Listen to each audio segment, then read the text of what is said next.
Hello, I'm Brigantia Blackbird of the Blackbird Grimoire. It is the daily forecast for Sunday, September 29th, 2024. It is the day of the gods, Sun's day, Suna's day, the 8th of Libra, the 27th of Vine, the 8th of Raven, and the 6th of Hasmandur. In our astrology, the sun is in Libra, cardinal air, representing justice. The moon is fourth quarter Virgo, mutable earth, which is to accomplish details. Mercury is in Libra, cardinal air, representing the visionary. Venus is in Scorpio, fixed water, which represents passion. Mars is in Cancer, cardinal water, which is seeking security. Jupiter is in Gemini, mutable air, which represents questing. Saturn is retrograding in Pisces, mutable water, which is to redefine dreams. Uranus is retrograding in Taurus, fixed earth, which represents rebellion. Neptune is retrograding in Pisces, mutable water, which is spiritual awakenings, and Pluto is retrograding in Capricorn, cardinal earth, which represents transformation. For our retrogrades, we have Saturn, which means we need to reclaim our authority. For Uranus, reconsider how you rebel. For Neptune, reclaim your magic. For Pluto, reclaim your ability to regenerate. And for Chiron, restore the heroic spirit. We have a waning crescent moon, which means it is time to rest. And now that the moon is in Virgo, some of our do's are practicality, precision, organize, and the don'ts are job interviews, critical people, perfectionism, all that stuff. So, on this day of the sun, though the waning crescent moon wants to take a breather, its placement in Virgo is unlikely to result in us having too much of a rest. Use any restlessness you might feel to rid yourself of what doesn't serve you. Tap into the Libra sense of right and wrong when making decisions today. And of course, if you have any leftover organization that you did not get done while we were in Virgo season, making use of the Virgo moon might be just the ticket to cross off the rest of that to do list. For today's tarot, we have the Page of Wands. A page represents apprentices, and the suit of wands is the emotional masculine, projective energy, fire element, and drive. And the keywords for this card are creativity and passion, leaving the comfort zone, and enthusiastic action. And I love the artwork on this. We have this person with the violin, it's swooping skirt, and we've got the foxes, and it's all warm and glowy. It's as if, this person is in the spotlight, and, maybe they're performing for others for the first time. At the very least, they're unleashing that artistic, creative soul. They're making music. They're putting their whole thoughts into it. Everything about this is just full speed ahead. Let's go out and let's do the thing. And so that might be the attitude with which you need to approach today. Whatever it is that you're doing, go after it. Be full throttle. Commit, make the most of the opportunity that you have, and also tap into your more creative energies. It is time to transform theory and ideas into actualities. Next up, today's Celtic triad.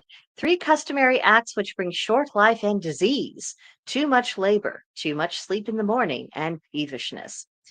Now, overworking, as we know, that can lead to exhaustion and can make people vulnerable to a variety of health issues because that exhaustion, you're going to be more stressed. You're not going to have as many internal resources to deal with stress or any kind of particular challenges. And the next thing you know, someone has heart disease, or they're having a stroke, or they had a mental breakdown, or any other the other common things that we know comes from working too much and working fruitlessly.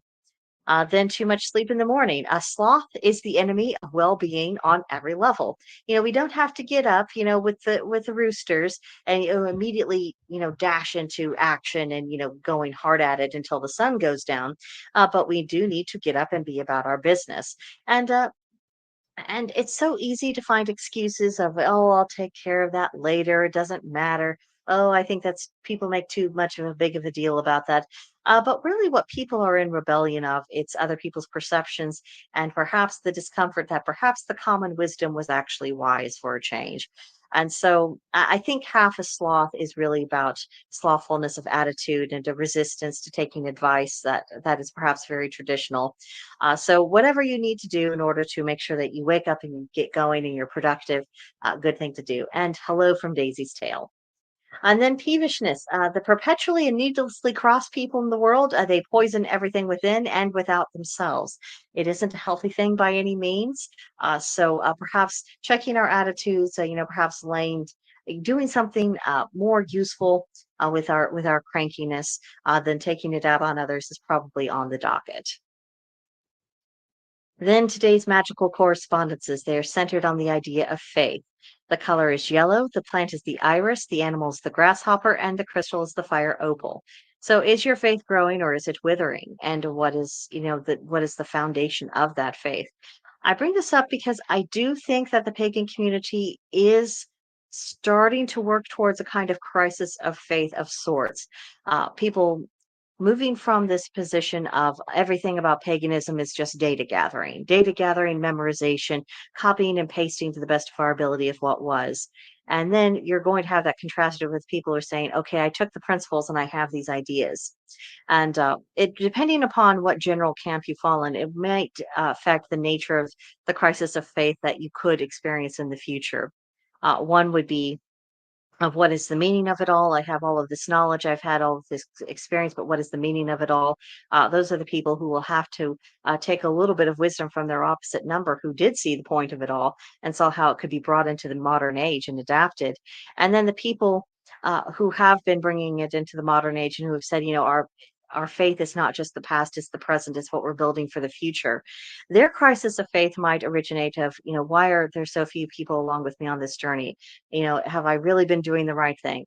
Whatever the nature it is, I do think that something is coming. And I think we'll do better if we at least address it as a community, even if, individually we might have to sort through it ourselves. But I do feel like it's coming. Then for today's practice, what have you learned from the masculine harvest gods this year? What lessons do your sun sign and the Libra season share? For your root chakra, stabilize your energy and lay the groundwork for your next chapter.